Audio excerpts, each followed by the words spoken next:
Eric Pawson.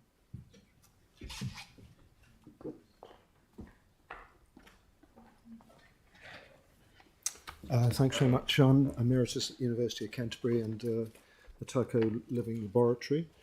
My reading of the strategy as it stands is that it's not really a strategy but a series of broad programme areas, and I think it requires some work to put into a more strategic framework. I've suggested 5 areas. I might just focus on the first 2 or 3.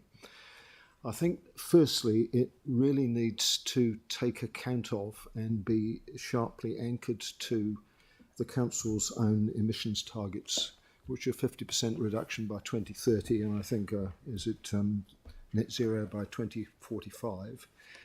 And really I think the best way of doing this would be to follow the same sort of mechanism that the Climate Change Commission does and have a series of 5 yearly targets and mechanisms for assessing progress against those targets and means of adjusting policies and plans accordingly, according to how the process is actually going. So that's the first point, to anchor it very closely to Council's own emissions targets.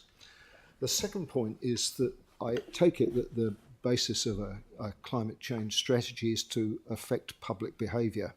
And I don't think we're going to affect public behaviour unless the public are absolutely central to this strategy. At the moment, as I read it, it's an internal document which proposes beyond that the establishment of an expert group. I think having an expert group is fine, but I would really like to see some much broader deliberative mechanisms in here which engage the public through citizen juries or citizen assemblies or something of that sort, which would have a lot of advantages in not only engaging people, but working out collectively what might be actually most effective. And I would like to say I think this city has a wonderful record of public engagement over the last 10 years, which we shouldn't be losing. And it's not just share an idea, it's also all the work that was done in the River Corridor, the Red Zone, by Regenerate Christchurch, and I think we really should build on that. I think the last point I'll make is that the City Council itself has done wonderful work internally to get its own climate house in order, as it were. And I'd like to propose that the Council acts as an exemplar organisation.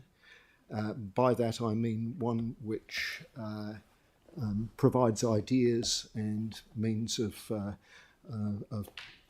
bringing emissions in hand for other organisations, including workplaces, industries, shops, and particularly schools. And I think we could employ the energies of the climate strikers to much better effect if we think in terms of exemplar organisations. That's all. Thank you. Thank you very much. We've had some of the young people who came here as part of the climate strike, and they made submissions and said it was the first time they ever had, and it was so absolutely want to engage with them. While they're still at school, I think is core critical to the future of these conversations. But thank you very much. Your submission links very neatly into some of the other submissions that we've heard about offering relationship between with us and the University of Canterbury and Lincoln University as well. So certainly taking you up on that. Thanks very much. Thank you very much.